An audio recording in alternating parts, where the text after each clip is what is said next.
Some members of the San Francisco 49ers kneeled during the national anthem before the first half of their October 1st game against the Arizona Cardinals.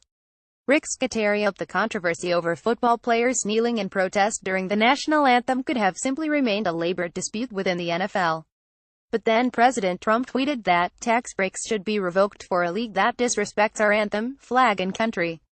Those words threatening government action to financially penalize the league injected a new dimension into a roiling debate over race, police brutality and free speech that has gripped at America's most successful sports business for more than a year. The National Football League is expected to decide this week whether to force players to stand for the national anthem. Legal experts say that NFL players, as employees of the teams, do not have First Amendment protections against the league and would not ordinarily be able to challenge that decision on free speech grounds. But Trump's intervention, through last week's tweet and its implied threat that the government would change tax laws to hurt the NFL, could provide the players with a stronger legal basis for a free speech challenge against the United States, some legal scholars said.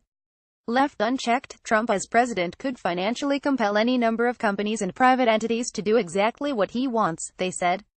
The biggest wild card of all here is the president's tweets, said Mark Edelman, who teaches sports law at Baruch College in New York.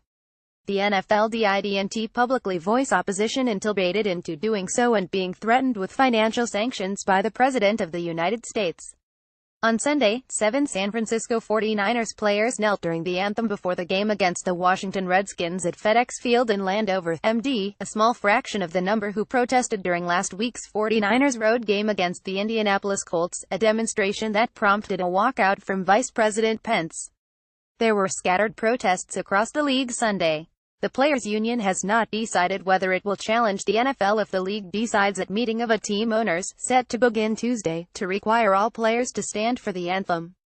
The American Civil Liberties Union told the Washington Post that it stands ready to defend, in principle, the rights of players to express themselves and to challenge Trump's unconstitutional efforts to bully the NFL into complying with his view of what is politically correct. If the NFL acts because of Trump's threat to punish the league, players could legitimately claim that their First Amendment rights have been violated, said David Cole, the ACLU's national legal director. The courts have recognized that when government officials threaten punishment or consequences because of protected speech, that in and of itself can chill the speech, in violation of the First Amendment, Cole said, citing a 1986 case in which a federal court sided with a challenge by Playboy Enterprises against Edwin Meese, then the U.S. Attorney General, for sending letters threatening to publish a list of 7-Eleven convenience stores that sold pornography. It could be difficult, however, to establish a strong enough link between Trump's threat and the NFL's decision to show that the league was responding to pressure from the president. Arizona Cardinals fans yell as San Francisco 49ers players kneel prior to an NFL game in Glendale, Arizona. Ross D. Franklin Knapp, the aggrieved player, would have to establish that he has standing to sue the government and that he was disciplined as a direct result of Trump's actions. The NFL could argue that it came to the decision on its own, that it was not reacting to Trump but to its audience melting away. The NFL did not respond to a request from the Post for comment on Trump's influence, but the league has said that Trump's threat is misguided because the NFL relinquished its nonprofit status in 2015. The White House later said that Trump was referring to public subsidies for sports stadiums in his tweet about the NFL's massive tax breaks. Federal tax breaks for stadiums go to the teams. It is unclear how Trump could influence the tax-exempt bonds used to build stadiums. While the president oversees the Internal Revenue Service, he does not have the power to change tax law. NFL Commissioner Roger Goodell said last fall that he supported players who want to see change in society, even if he didn't necessarily agree with the protest.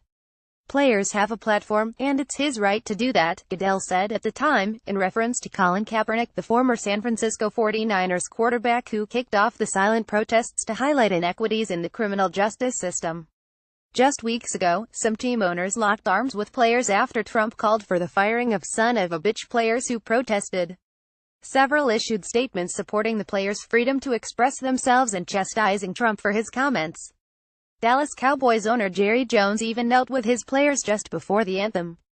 But he has since threatened to bench those who take a knee, drawing public praise from Trump. Jones said on his radio show that he decided to draw a bright line in part because of Trump's activism in the debate. Jones donated $1 million to Trump's inaugural fund.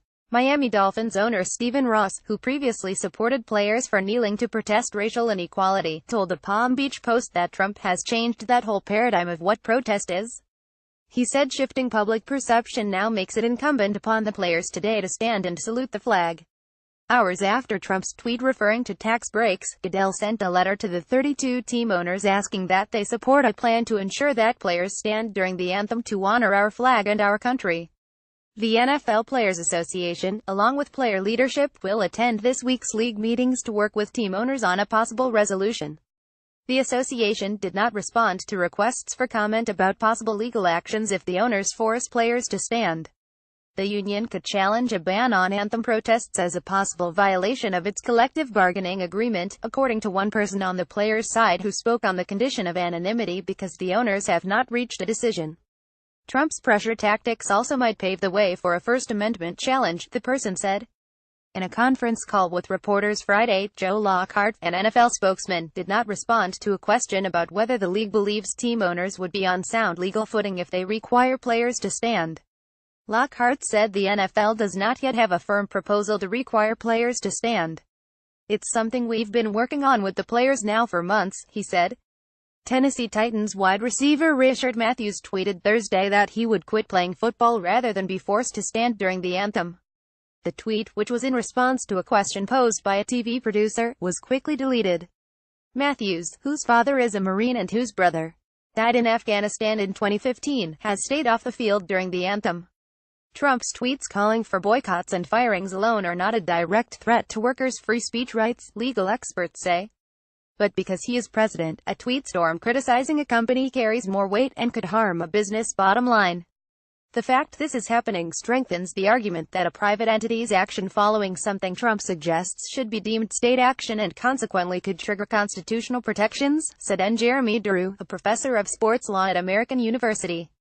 Some constitutional scholars, though, remain skeptical that Trump's threats could give players a First Amendment claim against the government. It takes more than a mere threat for a presidential statement to become state action, said Alan Dershowitz of Harvard Law School. I can imagine a case where the president's statements constitute a deterrent, but it would be a real stretch. Dershowitz said to go down this path would pose a dangerous precedent for freedom of expression. It would place constraints on the ability of the president to have a bully pulpit, whether he were a Democrat or a Republican. NFL players are contract workers who are also covered by a collective bargaining agreement that does not explicitly dictate that players must stand during the anthem. But the contract does stipulate that players could be terminated for engaging in personal conduct reasonably judged by club to adversely affect or reflect on club. The NFL players have sacrificed a lot of their First Amendment rights, given the broad language the players agreed to, said Brad Snyder, a Georgetown law professor who teaches constitutional law and sports law. A local union filed a complaint last week with the National Labor Relations Board over John's anthem edict for the Cowboys. The United Labor Union's Local 100 claimed that Jones violated federal labor law by threatening players' jobs. While Trump may provide players an opening to a First Amendment challenge if they are disciplined by the NFL for protesting, some First Amendment experts caution that a winning scenario remains unlikely. The government cannot pressure a business into engaging in patriotic speech, said Eugene Volokh, a free speech scholar at the UCLA School of Law. But it seems pretty clear that whatever action the NFL is going to take is going to be because of the very real risk of public reaction due to the drop-off in enthusiasm for the NFL. The controversy over player protests comes at a time when NFL television ratings have dropped precipitously for a variety of reasons, including negative narratives about concussions and domestic violence. Trump, during last year's presidential campaign, directly blamed the low ratings on Kaepernick. The quarterback is now a free agent and has not been signed by another team. Goodell's move to curb the protests and tamp down anger by a Republican president and Republican-dominated Congress are motivated by profits, Snyder said. The NFL has a direct interest in protecting the antitrust exemption, granted through the 1961 Sports Broadcasting Act, that allows the league to pool broadcasting rights. Without that, the NFL could not survive, period. National television revenue is its lifeblood, Snyder said. There are huge stakes here, and none of it has to do with the national anthem. Mark Mask and Eli Rosenberg contributed to this report.